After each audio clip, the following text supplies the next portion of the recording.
Hello friends, आज हम NCERT class 9 history के चैप्टर फ्रेंच रेवोल्यूशन का 6th मॉड्यूल पढ़ेंगे।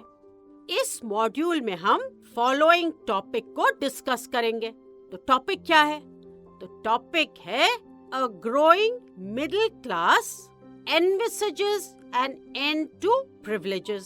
तो इस टॉपिक में हम जानेंगे how the peasants and workers with the help of the middle class revolted against the existing social and economic order। तो चलते हैं और समझते हैं a growing middle class envisages an end to privileges। So अब तक हम यह समझ चुके हैं कि जो फ्रेंच सोसाइटी थी वो 3 स्टेट्स में डिवाइडेड थी, फर्स्ट, सेकेंड और third state. The clergy and the nobility first and second states के पार्ट थे रिस्पेक्टिवली। मतलब फर्स्ट स्टेट था ऑफ द क्लाजी और सेकेंड था ऑफ द नोबिलिटी। अब ये वो स्टेट्स थे जो स्पेशल प्रिविलेजेस एंजॉय करते थे on the basis of their birth, और थर्ड स्टेट जो था वो कंप्राइज करता था ऑफ, बताओ, पिछले मॉड्यूल्स में हमने करा है कि 3 स्टेट्स थे और फर्स्ट 2 के बारे में तो हमने अभी अभी जान लिया।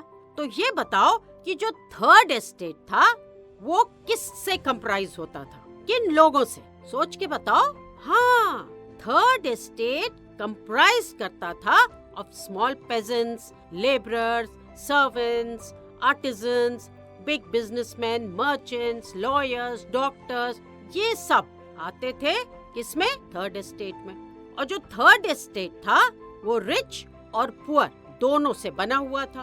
And it was this class जो existing social and economic order से स्ट्रगल कर रहा था। एंड एज अ रिजल्ट इस स्टेट के मेंबर्स जो थे वो मिजरेबल थे, दुखी थे। पेजेंट्स एंड वर्कर्स ने एक्टिवली पार्टिसिपेट किया in the revolt against the increasing taxes and food scarcity. तो रिवोल्ट किसके अगेंस्ट था? इंक्रीजिंग टैक्सेस और फूड स्कैसिटी। बट जो पेजेंट्स एंड वर्कर्स थे वे अकेले ही काफी नहीं थे इस रेवोल्यूशन को आगे ले जाने के लिए।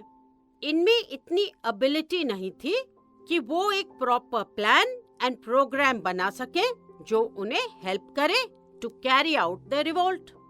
वो existing social and economic order को चेंज तो करना चाहते थे, but it was beyond their means to do so because they did not have enough ability to plan, और फिर they didn't have enough money to go ahead with the revolution.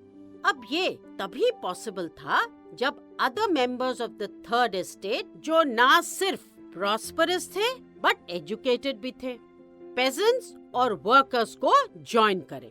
तो ये तभी पॉसिबल था जब members of the third state जो prosperous थे, educated थे, वो पेजेंट्स को ज्वाइन करें।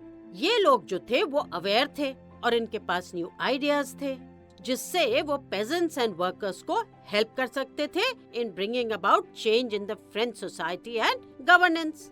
Now here we see that in the 18th century France में एक न्यू सोशल ग्रुप इमर्ज हुआ और इसका नाम था मिडिल क्लास। तो ये मिडिल क्लास के नाम से जाना गया। ये मिडिल क्लास वो सेक्शन ऑफ पीपल थे जो थर्ड स्टेट के थे और प्रॉस्परस एंड वेल्दी भी थे, और ये वेल्थ उन्होंने क्रिएट की बाय वेरियस मींस। ये section of the society overseas trade में इन्वॉल्व हुए थे और वो ऐसे गुड्स मैन्युफैक्चर करते थे जो या तो एक्सपोर्ट होते थे या तो इन प्रोडक्ट्स को rich members of the society purchase करते थे।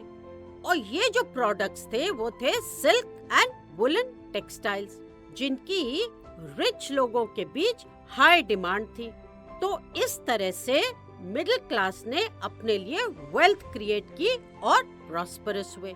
तो अब बताओ ये मिडिल क्लास क्या था? हाँ, ये मिडिल क्लास जो था वो थे members of the third estate, जो प्रॉस्परस थे, एजुकेटेड थे और जिन्होंने पेजेंट्स को उनके रिवोल्ट में हेल्प किया to bring about change in the French society and governance. तो ये एक new social group French society में फॉर्म हो गया और ये जाना जाता था मिडिल क्लास के नाम से और ये बहुत प्रॉस्परस थे। इन्होंने बहुत सारा पैसा कमाया बाय मैन्युफैक्चरिंग गुड्स, जो कि या तो एक्सपोर्ट होते थे या rich members of the society purchase करते थे। तो अब ये न्यू मिडिल क्लास के जो मेंबर्स थे ये मानते थे कि कोई भी ग्रुप या सोसाइटी प्रिविलेज्ड बाय बर्थ नहीं हो सकती। एक पर्सन की सोशल पोजीशन उसकी बर्थ नहीं बल्कि उसकी मेरिट डिसाइड करेगी। यानी अगर कोई रिच एंड एरिस्टोक्रेटिक फैमिली में पैदा हुआ है तो उसे स्पेशल प्रिविलेजेस इसलिए नहीं मिलने चाहिए क्योंकि वो उस फैमिली में बॉर्न हुआ है, पर तब मिलने चाहिए जब वो डिजर्व करे। तो ये मिडिल क्लास का जो मेंबर्स थे वो क्या सोचते थे? सोचो क्या सोचते थे? उनका मानना था कि कोई भी ग्रुप या सोसाइटी प्रिविलेज्ड बाय बर्थ नहीं हो सकती है और किसी को भी स्पेशल प्रिविलेजेस इसलिए मिलने चाहिए क्योंकि वो डिजर्व करता या करती है, not because that person is born into a rich और एरिस्टोक्रेटिक फैमिली। सिमिलरली एक पुअर पर्सन अपने मेरिट पे सोशल प्रिविलेजेस क्लेम कर सकता है या कर सकती है इवन दो वो एक रॉयल एंड एरिस्टोक्रेटिक फैमिली से नहीं है। और members of the middle class एक ऐसी सोसाइटी की कामना करते थे, मतलब दे डिजायर्ड अ सोसाइटी जहाँ फ्रीडम हो, लिबर्टी हो, इक्वालिटी हो, फ्रेटर्निटी हो and equal laws and opportunities हो हर पर्सन के लिए। और इस आइडिया को सेवरल फिलोसोफर्स ने भी सपोर्ट किया। तो चलते हैं और करते हैं एक क्विक रिकैप। किसका? उसका जो हमने अभी अभी पढ़ा है। पेजेंट्स एंड वर्कर्स ने एक्टिवली पार्टिसिपेट किया in the revolt against increasing taxes and food scarcity. But ये जो पेजेंट्स एंड वर्कर्स थे ये अकेले ही काफी नहीं थे इस रेवोल्यूशन को आगे ले जाने में। ये तभी पॉसिबल हो सकता था जब other members of the third estate जो प्रॉस्परस भी हैं, एजुकेटेड भी हैं, वो इनको ज्वाइन करें, क्योंकि वो बहुत अवेयर थे, उनके पास न्यू आइडियाज थे और यही न्यू आइडियाज वो पेजेंट्स के साथ यूज करके उनको हेल्प करना चाहते थे in bringing about a change in the French society and governance. अब 18th सेंचुरी फ्रांस में एक न्यू सोशल ग्रुप इमर्ज हुआ जो किसके नाम से जाने जाना लगा? हाँ, मिडिल क्लास के नाम से जाना गया। अब इसके मेंबर्स कौन थे बताओ? हाँ, इसके मेंबर्स थे वो people in the third estate जो एजुकेटेड थे और प्रॉस्परस थे। और ये जो ग्रुप था that is the middle class group, वो मानते थे कि कोई भी ग्रुप या सोसाइटी प्रिविलेज्ड बाय बर्थ नहीं हो सकती है और एक पर्सन की सोशल पोजीशन उसकी बर्थ नहीं बल्कि उसकी मेरिट डिसाइड करेगी। और members of the middle class वो ऐसी सोसाइटी चाहते थे जहाँ पे freedom, liberty, equality, fraternity and equal laws and opportunities हो हर पर्सन के लिए। तो इन थॉट्स को सेवरल फिलोसोफर्स ने भी सपोर्ट किया। Now let's do a quick revision. Peasants and workers had participated in revolts against increasing taxes and food scarcity, but they lacked the means and program to carry out full-scale measures that would bring about a change in the social and economic order. This was left to those groups within the third estate who had become prosperous and had access to education and new ideas. The 18th century France witnessed the emergence of a social group termed the middle class.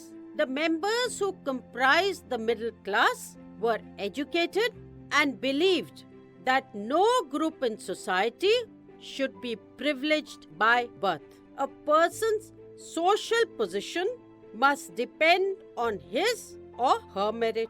These ideas, envisaging a society based on freedom and equal laws and opportunities for all, were put forward by philosophers also.